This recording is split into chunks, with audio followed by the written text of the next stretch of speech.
दोस्तों नमस्कार, welcome back to Dreamland competitive classes. This is Chandan Saiya. दोस्तों जैसा कि आप देख रहे हैं कि मेरा मिशन 1000 प्रीवियस क्वेश्चन का सॉल्यूशन जारी है और मुझे लगता है कि आप लोग भी इस सॉल्यूशन को एंजॉय कर रहे होंगे।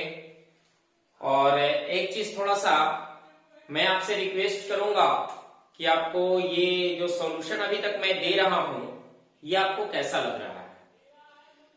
तो मैं चाहूंगा कि आप लोग भी एक बार मुझे कमेंट बॉक्स में भी बताएं कि कैसा लग रहा है, लाइक करें। और अगर आपको बहुत अच्छा लग रहा है, आपको ऐसा फील हो रहा है कि आपके लिए बहुत ज्यादा बेनिफिशियल है या जितने भी कॉम्पिटिटिव स्टूडेंट हैं उनके लिए बहुत ज्यादा बेनिफिशियल साबित हो रहे हैं, तो प्लीज आप इस वीडियो को शेयर भी करें। ठीक है, तो चलिए आप इंजॉय कीजिए और मैं भी इस दौर में आगे निकलता हूं। इसके पहले एपिसोड में मैं आपको बताया था, पहले वीडियो लेक्चर में, कि ऑप्शन से हम लोग कैसे क्वेश्चन को सोल्व कर सकते हैं। थोड़ी सी जानकारी रहने के बाद हम ऑप्शन से कैसे क्वेश्चन को सोल्व कर सकते हैं। और ये जो मैं अभी तक आपको बता रहा हूं ना, ये केवल वर्ब से रिलेटेड है, केवल वर्ब से रिलेटेड है। यानी सिर्फ वर्ब को ही हम आइडेंटिफाई कर रहे हैं और क्वेश्चन का सॉल्यूशन कर रहे हैं, बिना सेंटेंस का अर्थ जाने हुए, बिना वर्ड मीनिंग जाने हुए हम सेंटेंस को कैसे सोल्व कर ले रहे हैं ये पता ही नहीं चल रहा है। ठीक है ना, सिर्फ ऑप्शन के सहारे हम लोग देख रहे हैं और उसको कंप्लीट कर ले रहे हैं। ठीक है, आपको कैसा लग रहा है?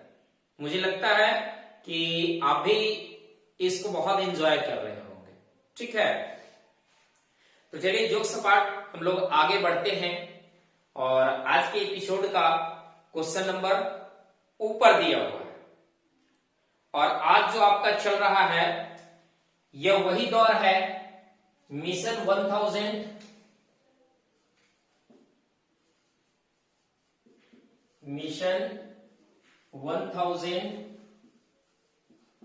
Previous questions. ठीक है, इसी का दौर अभी हम लोग का चल रहा है, मिशन 1000 प्रीवियस क्वेश्चंस। ठीक है, अब इस क्वेश्चन का ये जो है आपका 13 एपिसोड है। ये जो है आपका 13th एपिसोड है, 13th एपिसोड है। अब तक हमने 12 वीडियो लेक्चर आपको दे चुका हूं और ये आपका 13th वीडियो लेक्चर है। 12th वीडियो लेक्चर में भी मैं ऐसा ही बताया था कि ऑप्शन से कैसे सोल्व करेंगे और यहां भी मैं वही बता रहा हूं। ठीक है, तो चलिए आप देखिएगा, आपके लिए क्वेश्चन ऊपर दिया हुआ है, क्वेश्चन नंबर 121। ठीक है ना, क्वेश्चन नंबर 121। जरा क्वेश्चन नंबर 121 देखेंगे क्या है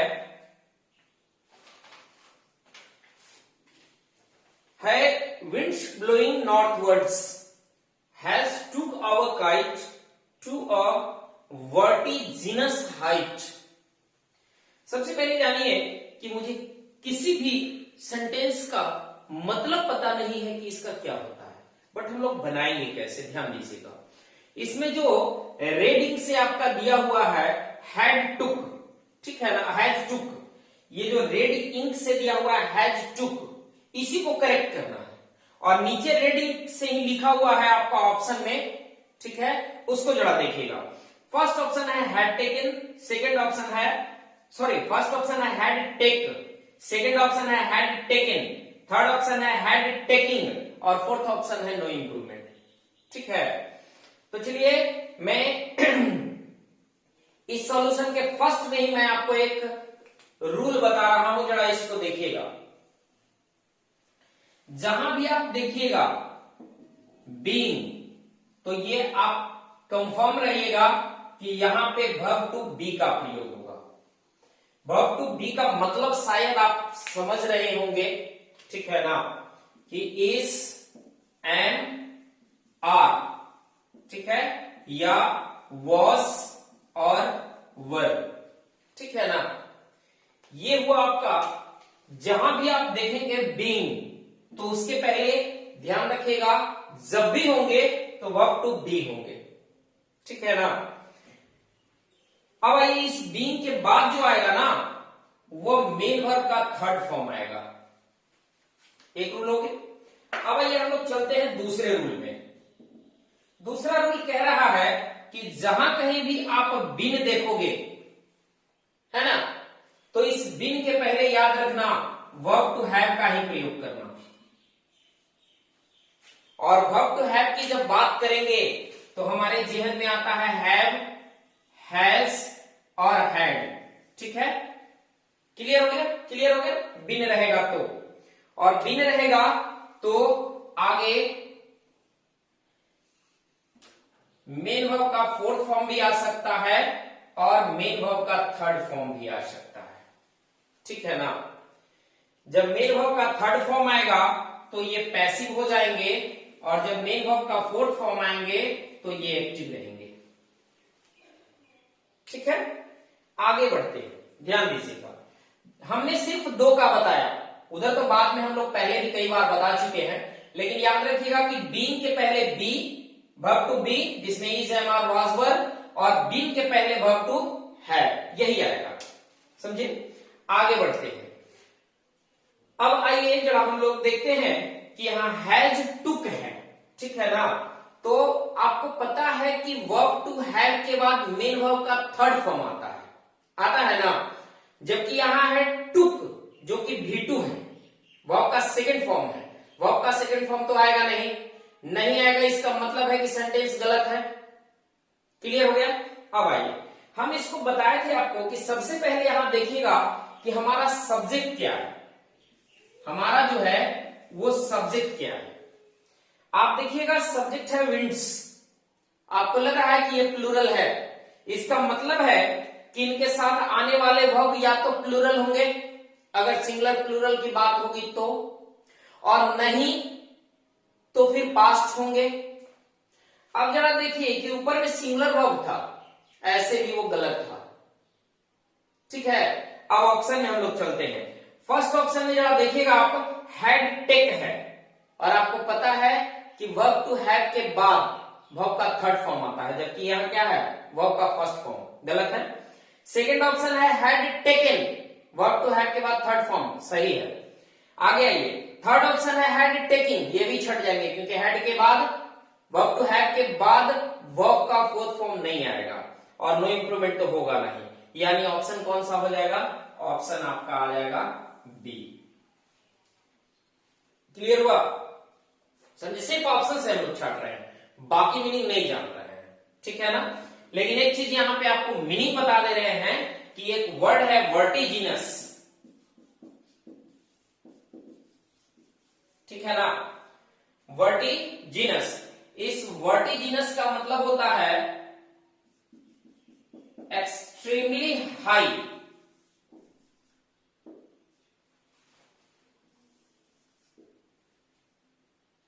एक्सट्रीमली हाई, समझे। तो ये वर्टिजिनस का मतलब होता है बहुत ऊंचाई तक, बहुत दूर ऊंचा, उसी को वर्टिजिनस बोलते हैं, ठीक है। चलिए आगे, ये चीज समझ गए आप। अगर ये चीज समझ गए तो हम लोग आगे बढ़ते हैं क्वेश्चन नंबर 122, ठीक है। अब देखिए कि क्वेश्चन नंबर 122,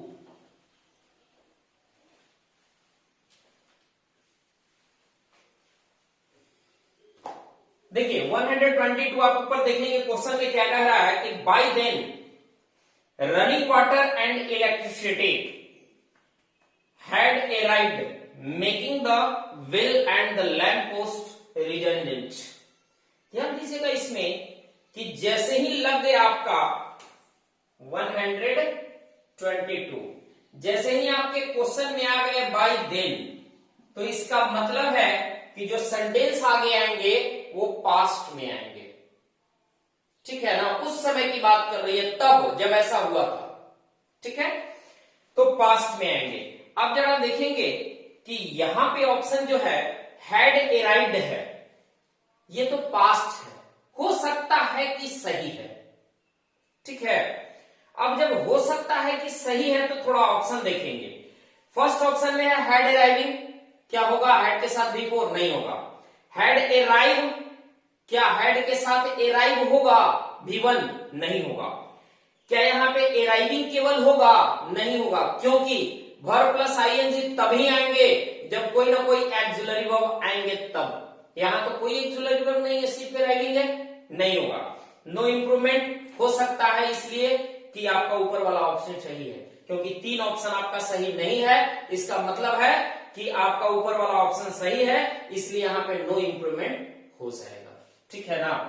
तो बाय देन जैसे ही आ गया तो याद रखिएगा कि यहाँ पे पास्ट का प्रयोग होगा, सेंटेंस। ठीक है, कभी भी यहाँ पे प्रेजेंट सेंटेंस का प्रयोग नहीं होगा। ठीक है, चलिए आगे आइए। अब हम लोग देखते हैं क्वेश्चन नंबर 123। जरा देखिएगा ऊपर में। हाँ, एक यहाँ पे वर्ड है रिडंडेंट, ये भी जान लीजिए, रिडंडेंट। ठीक है, ये बहुत इंपॉर्टेंट वर्ड है आपका, समझे? रिडंडेंट, रिडंडेंट का मतलब होता है फालतू या बेकार। रिडंडेंट मीन्स होता है फालतू या बेकार, यानी कहा जाए कि जो रिक्वायर नहीं है। ठीक है ना, जिसका कोई रिक्वायरमेंट नहीं है वो रिडंडेंट होते हैं, समझे? इसका हिंदी चाहे तो आप लिख सकते हैं फालतू या बेकार। ठीक है, अब आगे बढ़ते हैं हम लोग 123 क्वेश्चन में। देखिएगा आप ऊपर में 133 question 123। The report has already been given to the board. The report has already been given to the board. ठीक है, तो सबसे पहले हम तलाशेंगे सब्जेक्ट मेरा क्या है। तो सब्जेक्ट क्या है आपका? रिपोर्ट।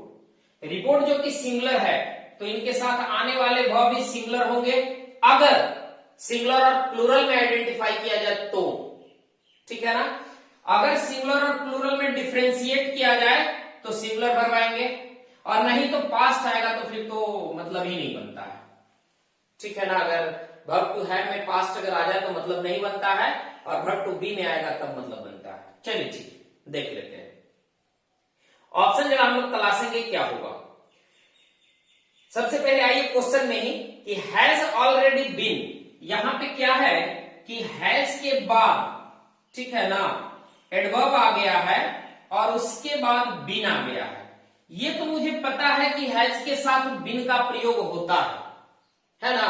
हम मान सकते हैं कि ये मेरा क्वेश्चन सही हो सकता है, लेकिन फिर भी एक बार हम लोग ऑप्शन में चलते हैं। ठीक है, देखिए जरा ऑप्शन क्या है। फर्स्ट ऑप्शन है हैव ऑलरेडी बीन। हैव तो होगा नहीं, क्योंकि रिपोर्ट जो है वो आपका सिंगुलर सब्जेक्ट है, और अगर ये सिंगुलर सब्जेक्ट है तो इसका मतलब है कि वह भी सिंगुलर ही आएंगे। क्लियर हुआ? तो हैव होंगे नहीं। दूसरे ऑप्शन में भी हैव है, क्या ये होंगे? वो भी नहीं होंगे, क्योंकि प्लूरल तो ऐसे ही छटेगा। आगे ये हैज ऑलरेडी बीन।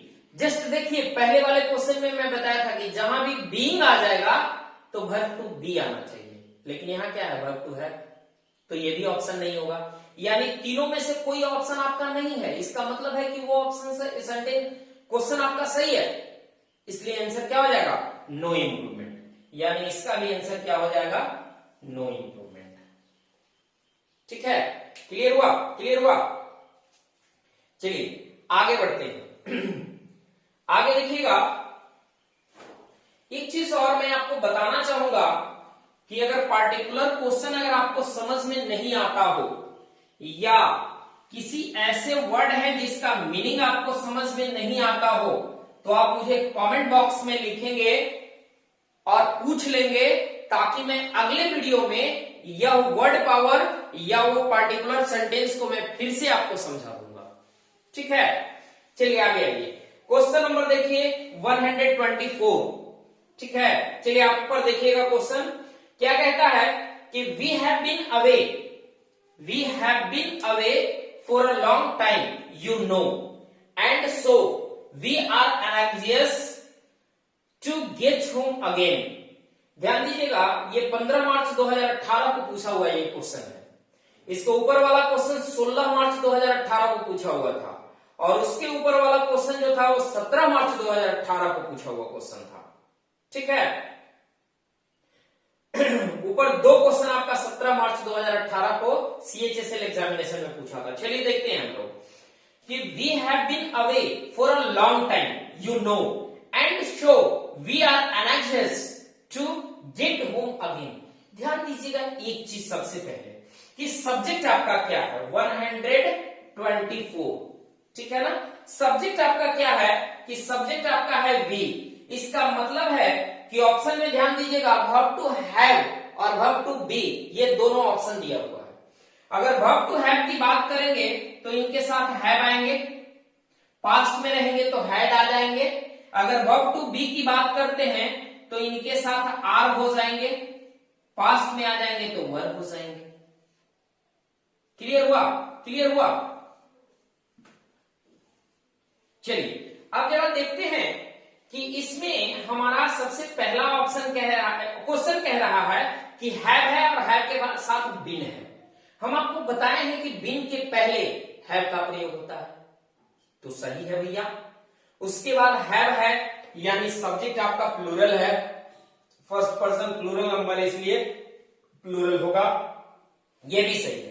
अब चलते हैं हम लोग, हमको यहां तक ये अनुमान लग गया, हम लोग इमेजिन कर लिए कि लगता है क्वेश्चन सही है। अब इसका कंफर्मेशन हम लोग ऑप्शन से लेंगे। ऑप्शन आइए क्या कहता है कि हैज के साथ बिन, हैज तो आएगा नहीं क्योंकि सब्जेक्ट प्लूरल है। इज के साथ बिन वो भी नहीं आएंगे क्योंकि सब्जेक्ट क्या है प्लूरल है। उसके बाद हैव के साथ बीइंग, भैया बीइंग जब आएंगे ना तो वर्ब टू बी आएगा, यानी ये भी ऑप्शन सही नहीं है। यानी तीनों ऑप्शन जब सही नहीं है इसका मतलब कि क्वेश्चन सही है। इसलिए आपके इस क्वेश्चन का आंसर होगा नो इंप्रूवमेंट, यानी ऑप्शन डी। ठीक है,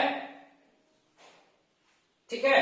चलिए आगे क्वेश्चन नंबर 125 हम लोग देखते हैं। देखिए कि a case is point, case in point is Sydney and Australia where last year more than 8,000 pedestrian is fined for illegally crossing। सबसे पहले आइए कि आपका सब्जेक्ट क्या है। ठीक है, आपका सब्जेक्ट जो है वह है 8,000 पेडेस्ट्रियन, 8,000 पेडेस्ट्रियंस।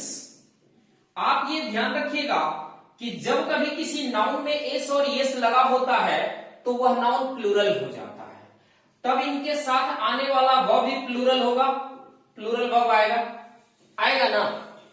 अब जरा देखिएगा कि इज फाइंड है, इज तो सिंगुलर है, नहीं होगा। अब आगे बढ़ते हैं हम लोग, वाज सिंगुलर है, ये भी नहीं होगा। सेकेंड ऑप्शन है वर हो सकता है। ठीक है, अगर ये वर हो सकता है तो वर के साथ भी3 है, चलेगा? बिल्कुल चलेगा, क्योंकि वर्ब टू बी के साथ अगर भी3 आता है तो वो पैसिव बनाता है। आगे आइए वर्ब के साथ बीइंग, ये भी चलेगा क्योंकि बीइंग जब दिखाई दे तो उसके पहले वर्ब टू बी का ही प्रयोग होता है। क्या होता है ना, बोलिए। अब मुझे बताइए कि बीइंग के बाद हम आपको बताए हैं कि वर्ब का थर्ड फॉर्म आएगा, लेकिन यहां पे दे रहा है वर्ब का फर्स्ट फॉर्म फाइंड, है ना, तो फाइंड तो होगा नहीं, यानी ऑप्शन सी भी नहीं सही है और ऑप्शन ए भी नहीं सही है और क्वेश्चन भी गलत है। इसका मतलब है कि ऑप्शन बी सही है ना। अब चलिए मैं बता दूं कि ये आपका इसका आंसर होगा ऑप्शन बी। ठीक है, एक चीज और जानिएगा, यहां पे दिया हुआ है लास्ट ईयर। ठीक है, अब जरा देखिएगा, यदि इस ऑप्शन में रहता आर फाइंड, आप क्या लगाते? आर फाइंड लगाते या वर फाइंड लगाते? ठीक है, इसमें आर फाइंड लगाते या वर फाइंड लगाते?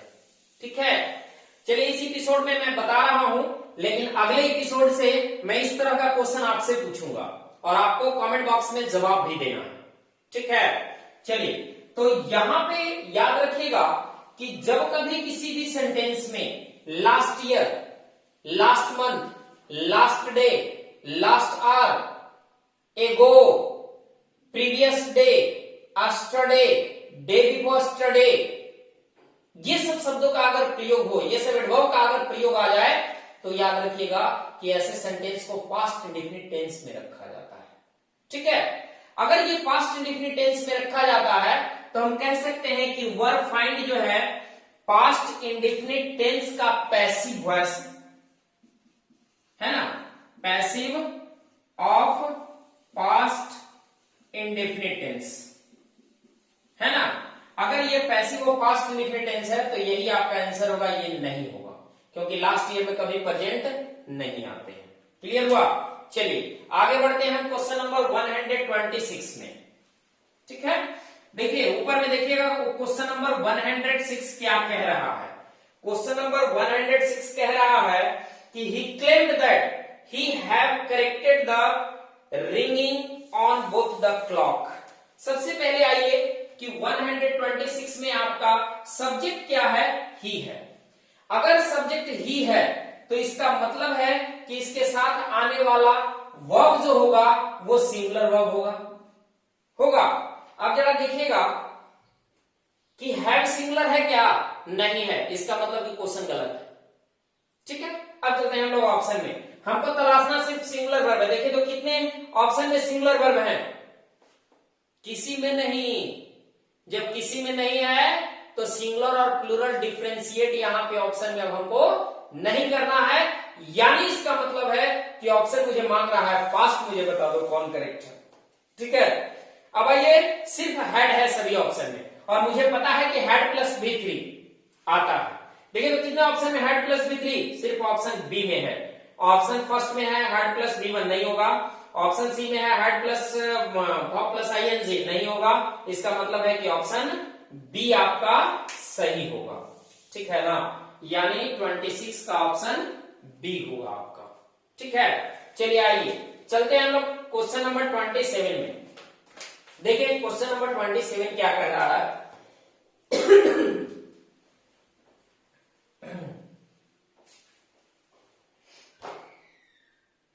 क्वेश्चन नंबर 127 कह रहा है कि monthly contribution by the boys Elder brother have made this move possible. ठीक है, अब जरा ध्यान दीजिएगा कि करेक्शन आपका करना है हैव मेड को करना है ना।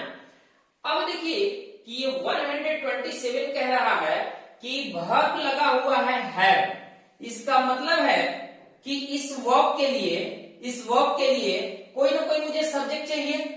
अब सब्जेक्ट कौन होगा? ध्यान दीजिए कौन होगा? A monthly contribution by the elders boys elders brother. अब यहां पे जो है हम आपको बताए हैं, ध्यान दीजिएगा कि जब किसी भी सेंटेंस में सब्जेक्ट एक से अधिक शब्दों का बना हुआ हो तो पहले प्रीपोजिशन के ठीक पहले आने वाले नाउन या प्रोनाउन जो होते हैं वही एक्चुअल सब्जेक्ट होते हैं और उसी के अनुसार वर्ब का प्रयोग होता है। तो यहां पहले प्रीपोजिशन देखिए तो ऑफ है, बाय है, और बाय के पहले आने वाला है मंथली कंट्रीब्यूशन। इसका मतलब है कि सब्जेक्ट आपका क्या है? कंट्रीब्यूशन। ठीक है, अब आइए सब्जेक्ट जब कंट्रीब्यूशन है तो मुझे पता है कि कंट्रीब्यूशन सब्जेक्ट जो है वो सिंगुलर है। इसका मतलब है कि इनके साथ आने वाला वर्ब भी सिंगुलर होगा, जबकि ये वर्ब क्या है? प्लूरल है। इसका मतलब है कि क्वेश्चन गलत है। अब हम लोग ऑप्शन में समझेंगे, कितने ऑप्शन में सिंगुलर है? एक में भी नहीं है ना। लेकिन हमको तो सिंगुलर और प्लूरल जानना था ना, तब ना हम जानते कि ये क्वेश्चन गलत है। अगर यहाँ पे हैज रहता तब आपको लगता कि क्वेश्चन सही है क्या, है ना। तो देखिए चलिए हम लोग पास्ट में चलते हैं। इसकी हैव की बात और सिंगुलर की बात अब छोड़ते हैं, पास्ट में चलते हैं। तीनों ऑप्शन हैड है और मुझे पता है कि हैड के बाद V3 का प्रयोग होता है। देखिए तो कितने ऑप्शन में हेड के बाद V3 है? सिर्फ एक ऑप्शन में, ऑप्शन बी, यानी वही आपका आंसर हो जाएगा। ऑप्शन बी आपका आंसर हो जाएगा। ठीक है, समझ में आ गया? समझ में आ गया? सिर्फ हम ऑप्शन से कैसे छांट रहे हैं ये आपको बता रहे हैं। चलिए आगे ये क्वेश्चन नंबर 128 में। ठीक है, क्वेश्चन नंबर 128 देखेंगे। A bedsheet hung on the doorway sufficed till the doors finally installed.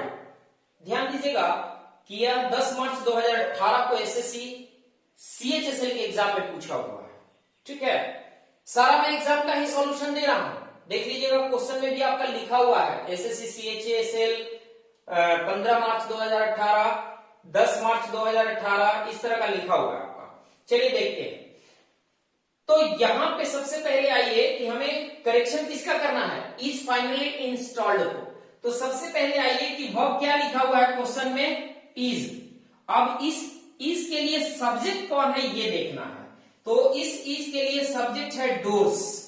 और आपको पता है कि जब कभी किसी सब्जेक्ट के साथ, ये नाउन के साथ एस और एस लगा होता है तो जनरली उसे प्लूरल माना जाता है ना। तो जब ये प्लूरल है तो क्या सिंगुलर वर्ब आएंगे? नहीं आएंगे। इसका मतलब है कि क्वेश्चन गलत है। अब जब हम लोग चलते हैं ऑप्शन में, है ना। ऑप्शन में क्या तलाशना है, डोर्स प्लूरल है, यानी वर्ब जो भी आएंगे प्लूरल आएंगे। देखिए तो यहाँ पे वाज नहीं होगा, नहीं होगा, यानी ऑप्शन ए छट गया।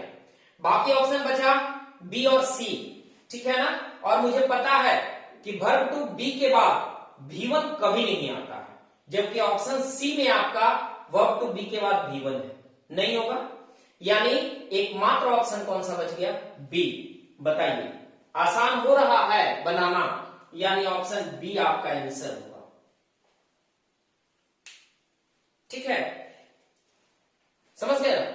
इंस्टॉल का मतलब होता है किसी चीज को स्थापित करना या लगाना, है ना। जैसे आप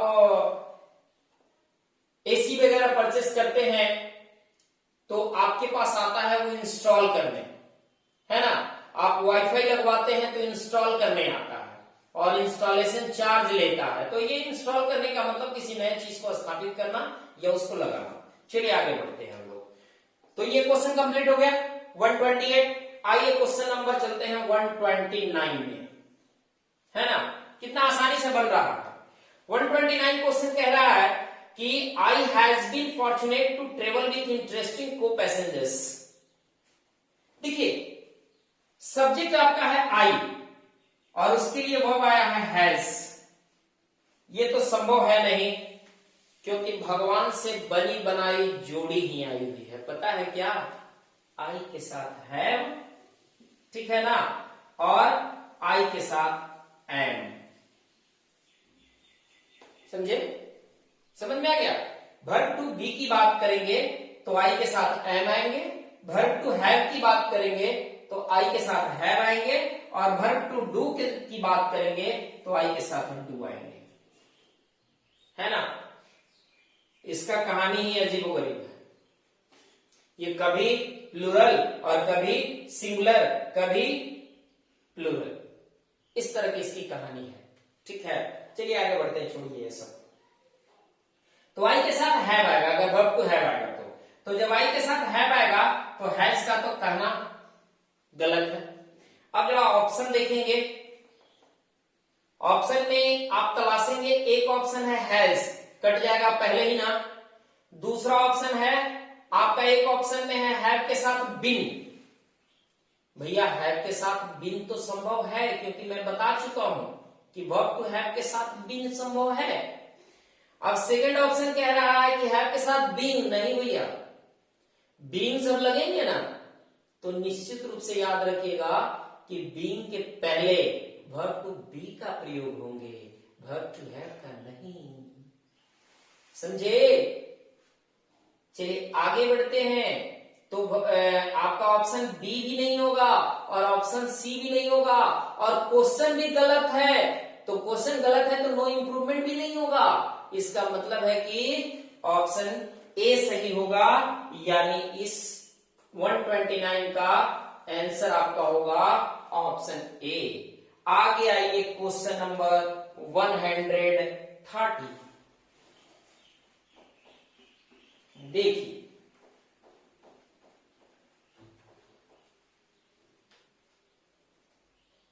क्वेश्चन नंबर 130। 130 कह रहा है कि many novelists from the subcontinent has provided scathing accounts of this period. ध्यान दीजिएगा इसमें कि कह रहा है कि many novelists from the subcontinent has provided. सुधारना किसको है आपको, करेक्शन किसका है, हैज प्रोवाइडेड का। सिंपल से जानिएगा, हैज है ना। अब इस वर्ब के लिए कहीं ना कहीं तो सब्जेक्ट होगा होगा होगा। अब देखिए फिर मैं बता रहा हूं कि जब कभी किसी सेंटेंस का सब्जेक्ट एक से अधिक शब्दों का हो तो ध्यान रखिएगा कि पहले प्रीपोजिशन के पहले आने वाले जो नाउन या प्रोनाउन होते हैं वही एक्चुअल सब्जेक्ट होते हैं और उसी के अनुसार वर्ब का प्रयोग होता है, जिसे हम लोग सब्जेक्ट वर्ड की संज्ञा देते हैं। ठीक है, तो एक्चुअल सब्जेक्ट आपका यहां तलाशना है कौन है। कह रहा है कि मेनी नोवेलिस्ट फ्रॉम द सब कंटिनेंट। आपका प्रीपोजिशन क्या है, फ्रॉम। फ्रॉम के पहले क्या आया है, मेनी नोवेलिस्ट। मेनी आपका एडजेक्टिव है, बच गए नोवेलिस्ट्स। ठीक है, तो आपका क्या है ना। अब ध्यान दीजिएगा कि जब कभी किसी नाउन में एस और ईएस लगा होता है तो वह नाउन प्लूरल जनरली समझा जाता है। इसका मतलब है कि यह प्लूरल नाउन हो गया। अगर ये प्लूरल नाउन है तो इनके साथ आने वाला वर्ब भी क्या होंगे, प्लूरल होंगे। अब हम प्लूरल यहां लिख नहीं रहे हैं क्योंकि हम लोग को ऑप्शन में पहले चलना है। हम लोग यहां से हम लोग क्वेश्चन को इनकरेक्ट साबित किए हैं। ठीक है, अब हम लोग चलते हैं ऑप्शन में। ऑप्शन है भैया 3 का 3 प्लूरल, तीनों ऑप्शन में प्लूरल है। कंफ्यूजन है कुछ नहीं है, सिंपल सा जानते हैं हम लोग कि वर्ब टू हैव के बाद B3 आते हैं। कितने ऑप्शन में जरा देख लीजिए। एक ऑप्शन है प्रोवाइडेड, सही है, आ सकता है। सेकेंड ऑप्शन है प्रोवाइड, B1 नहीं आ सकता है। थर्ड ऑप्शन है प्रोवाइड्स, प्रेजेंट फॉर्म, कभी नहीं आ सकता है। इसका मतलब है नो इंप्रूवमेंट भी नहीं होगा क्योंकि क्वेश्चन गलत है। तो ऑप्शन कितना बच गया, 1, यानी इसका आंसर होगा ऑप्शन ए। ठीक है, अब ध्यान दीजिएगा कि आप लोग ये जो क्वेश्चन देखे और बनाने का तरीका देखे आपको कैसा लगा। प्लीज आपसे एक मेरा रिक्वेस्ट रहेगा कि आप हमें बताएं कि आपको मैं किस तरह दे रहा हूं, और अगर आपको अच्छा लग रहा है तो प्लीज कमेंट बॉक्स में जरूर बताएं कैसा आपको लग रहा है, ताकि मैं इंस्पायर्ड हूं और अधिक आपके लिए मेहनत कर सकूं। ठीक है, क्योंकि थोड़ी थोड़ी आप लोग हमारी चीजों को सराहेंगे तो हम कोशिश करेंगे कि I can do my best. ठीक है ना, I try to do my best and I must try to do my best. तो please please your cooperation is highly required. Your cooperation is highly required to improve myself. तो ध्यान दीजिएगा, और कहीं भी आपको निगेटिव भी अगर लगता है तो प्लीज कमेंट बॉक्स में ही बताइए, पब्लिकली बताइए। ठीक है, कि हां सर यहां पे ये गलतियां हैं, या हां सर यहां पे और ये सुधार होनी चाहिए। I want to know my positive as well as my negative from your side. तो please give me feedback. Thank you very much, best of luck.